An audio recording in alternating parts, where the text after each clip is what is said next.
بسم اللہ الرحمن الرحیم۔ السلام علیکم ویئرز، کیسے ہیں آپ سب؟ کیا آپ نے کبھی غور کیا ہے کہ کچھ رشتے اچانک نہیں ٹوٹتے بلکہ روز کی چھوٹی چھوٹی جو غلطیاں ہوتی ہیں نا، ان کی وجہ سے وہ آہستہ آہستہ کمزور ہوتے جاتے ہیں۔ اکثر میاں بیوی ایک دوسرے سے محبت تو بہت کرتے ہیں، لیکن چند ایسی عادتیں اپنا لیتے ہیں جو دلوں کے درمیان فاصلے پیدا کر دیتے ہیں۔ آج کی ویڈیو میں ہم بات کریں گے کہ میاں بیوی کی 8 ایسی کون سی غلطیاں ہوتی ہیں جو رشتے کو خراب کرتی ہیں، اور ساتھ ہی ان کا آسان حل بھی آج میں آپ کے ساتھ شیئر کروں گی۔ سب سے پہلے نمبر پہ آتا ہے ایک دوسرے کی بات نہ سننا۔ بہت سے جھگڑے اس لیے نہیں ہوتے کہ مسئلہ بڑا ہوتا ہے، بلکہ اس لیے ہوتے ہیں دونوں میں سے کوئی ایک دوسرے کو سمجھنے کی کوشش ہی نہیں کرتا۔ مطلب یہ کہ جب بات کر رہے ہوتے ہیں نا تو دوسرے کی بات سنتے ہی نہیں ہیں، اپنی بس کہے جانا۔ تو اس کا آسان حل ہے بھی میں آپ کے ساتھ شیئر کر دیتی ہوں کہ روزانہ صرف چند منٹ ایک دوسرے کے ساتھ پوری بات کریں، توجہ سے سنیں، بغیر ٹوکے اور بغیر فوراً جواب دیں، یعنی دوسرے کو اپنی مکمل بات کہنے دیں۔ پھر دوسرے نمبر پہ جو پوائنٹ آتا ہے وہ یہ ہے کہ ہر وقت کی تنقید کرنا۔ تم نے کبھی یہ کام ٹھیک نہیں کیا، تم سے کوئی کام نہیں ہوتا، ایسے جو جملے ہوتے ہیں نا، تم سے کوئی کھانا ٹھیک نہیں بنتا، مطلب کبھی بھی اس کو حوصلہ افزائی نہیں کرنی۔ ایسے جملے جو ہوتے ہیں نا انسان کے اعتماد کو کمزور کر دیتے ہیں۔ اب اس کا آسان حل جو ہے وہ یہ ہے کہ غلطی بتائیں لیکن احترام کے ساتھ، تعریف اور حوصلہ افزائی بھی کیا کریں اور اس کو اپنی عادت بنا لیں، تاکہ جب آپ غلطی نکالیں نا تو وہ دکھے نہ کہ ہر وقت میری بس غلطیاں ہی نظر آتی ہیں، کبھی کوئی اچھائی نظر نہیں آئی۔ اسی طرح تیسرے نمبر پہ ہے ماضی کی باتیں بار بار دہرانا۔ پرانے جھگڑوں کو ہر نئی بحث میں لے آنا جو کہ نا رشتے کو تھکا دیتے ہیں۔ مطلب جو بات گزر گئی ہے اس سے سبق حاصل کیا اور اسے چھوڑ دیں، ہر مسئلے کی نئی شروعات کا موقع دیں۔ اب ایک ہی بات کو ہر دفعہ لے کے اسی پہ بحث کرنی، اب جو ہو گیا اب اس کو بدل تو نہیں سکتے نا۔ اب یہ ہے کہ آئندہ وہ غلطی نہ دہرائی جائے، یہ اس کا حل ہے۔ دوسرا جو چوتھے نمبر پہ جو غلطی ہے میرے حساب سے وہ یہ ہے کہ دوسروں سے موازنہ کرنا۔ دیکھو فلاں کی بیوی کتنی اچھی ہے، وہ کتنا اچھا کھانا بناتی ہے، فلاں کی بیوی تم سے بہتر ہے، فلاں کا شوہر جو ہے کتنا سمارٹ ہے یا اس کی انکم کتنی زیادہ ہے۔ یہ الفاظ نا دل کو بہت تکلیف دیتے ہیں، اور اس کا آسان حل جو ہے وہ یہ ہے کہ اپنے شریک حیات کو نا کسی سے کمپیئر نہیں کرتے، بلکہ اس کی خوبیوں سے اسے پہچانتے ہیں اور اس کی خامیوں کو نظر انداز کرنے کی کوشش کرتے ہیں۔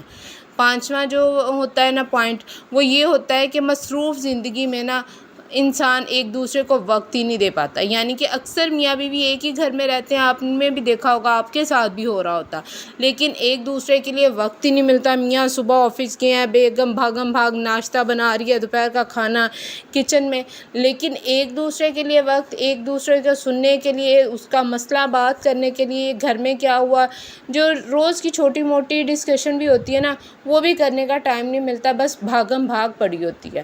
تو اس کا جو حل ہوتا ہے نا روزانہ سا تھوڑا سا ٹائم، یعنی کہ رات کو 10 منٹ اپنا موبائل سائڈ پہ رکھیں، بیٹھ کے ایک دوسرے سے ہلکی پھلکی گفتگو کریں، کیا کیا، کیسا رہا دن، کچھ بھی ہو، مطلب کوئی خاص ٹاپک نہیں جس میں بحث نہ ہو، بس ایک دوسرے کی بات سنیں، اپنی بات کہیں، یہ اس کا حل ہے۔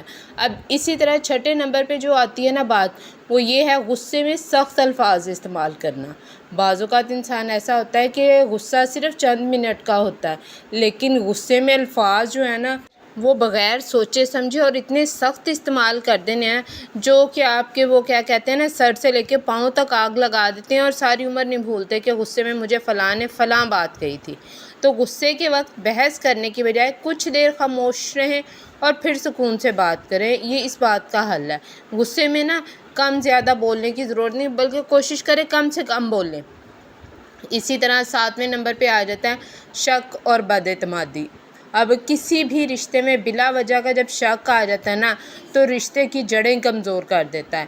آپ کو ایک دوسرے پہ نہ تو اس کی بات پہ اعتبار آتا ہے، بے شک وہ انسان کتنا ہی سچا ہو، وہ کتنا ہی رو رو کے اپنی بات کہہ رہا ہو، لیکن اگر آپ کو شک ہے نا اس پہ تو کبھی بھی آپ اس کی بات پہ یقین نہیں کریں گے، نہ اس کی مجبوری کو سمجھیں گے اور نہ مطلب کسی اور کو اس کی رائے کے بارے میں مطلب سمجھنے دیں گے۔ اسی طرح اس کا حل یہ ہے کہ اپنے رشتے میں اب میاں بیوی کا تو رشتہ ہی اعتماد پہ ہے، اگر اعتماد نہیں پیدا کریں گے، کھل کر بات نہیں کریں گے، کسی بھی غلط فہمی کو دل میں رکھیں گے تو کیسے ساری زندگی گزرے گی، کیونکہ اگر آپ نے لائف پارٹنر کے ساتھ ساری زندگی گزارنی ہے تو جب تک دل کی بات آپ نہیں کریں گے، دوسرے کی دل کی بات نہیں سنیں گے، اگر کوئی غلط فہمی ہے دونوں میں سے کسی کے درمیان، اس کا حل نہیں نکالیں گے تو ساری زندگی تو ایسے نہیں چل سکتی نا۔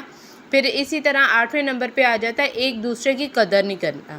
اکثر ہم اپنے شریک حیات کی نا چھوٹی چھوٹی قربانیوں کو بہت معمولی سمجھتے ہیں، یعنی کہ کچھ بھی انہوں نے کیا، اب ہسبینڈ ہے وہ انکم لا رہا ہے، اب وہ پتہ نہیں انہوں نے اس کی کتنی ضروریات ہوں گی جس کو مار کے اس نے گھر کے خرچے کے لیے پیسے دیے ہیں۔ بعض اوقات کچھ لوگ دیکھیں، آپ نے دیکھا ہوگا معاشرے میں ہمارے ایسے بھی ہیں جو بچوں کا خرچ نہیں اٹھاتے، اب بس اپنے وہ آپ کو ترجیح دیتے ہیں، اپنی ڈریسنگ ان کی بہت اچھی ہوتی ہے، فٹ فاٹ ہے، لیکن ان کے بیوی بچے کس حال میں ہیں یہ آپ لوگوں نے بھی دیکھا ہوگا کہ انسان دیکھ کے کہتا ہے یہ تو آپ سے میچ ہی نہیں کر رہے۔ بھئی میچ وہ کیسے کریں گے جب ایک انسان اپنا آپ فٹ رکھنے کے لیے اپنا خرچ کیے جا رہا ہے تو وہ گھر والوں پہ کیسے کرے گا؟ لیکن بعض شوہر جو ایسے ہوتے ہیں وہ گھر والوں کی بھی اہمیت دیتے ہیں اور اپنے آپ کو بھی۔ اسی طرح ایک دوسرے کی قدر کرنا سیکھے، روزانہ ایک بار شکریہ ضرور ادا کرے، قدر سے نا محبت بڑھتی ہے اور رشتہ مضبوط ہوتا ہے۔ یاد رکھیں، اینڈ پہ میں یہی کہنا چاہوں گی، کامیاب رشتے جو ہے نا قسمت سے نہیں بنتے بلکہ روزانہ کی چھوٹی چھوٹی اچھی عادتوں سے بنتے ہیں۔ اکثر میاں بیوی ایک دوسرے کو سمجھنے، عزت دینے اور معاف کرنے کا ہنر سیکھ لینا تو بڑے سے بڑے مسئلے بھی حل ہو جاتے ہیں، کیونکہ رشتے صرف محبت سے شروع ہوتے ہیں لیکن احترام، صبر اور اعتماد سے قائم رہتے ہیں اور زیادہ دیر تک چلتے ہیں۔ آپ کے خیال میں ان 8 غلطیوں میں سے کون سی غلطی جو ہے نا وہ سب سے خطرناک ہے؟ کمنٹ باکس میں ضرور بتائیے گا۔ اسی طرح کی اور بہت ساری ویڈیوز لے کے آپ کی خدمت میں حاضر ہوتی رہوں گی۔ آج کی میری ویڈیو آپ کو کیسی لگی کمنٹ باکس میں ضرور بتائیے گا۔ کیا ان مسئلوں میں سے جو میں نے آپ کے ساتھ شیئر کی ہیں کبھی آپ کے ساتھ بھی کوئی مسئلہ پیش آیا، اور اگر اس کا حل آپ کو سمجھ میں آئے تو یقیناً اس پر عمل کریں اور مجھے بتائیے گا کہ کیا کسی کے لیے یہ فائدہ مند رہا ہے۔ پھر ملیں گے نیکسٹ ویڈیو میں، جب تک کے لیے اللہ حافظ۔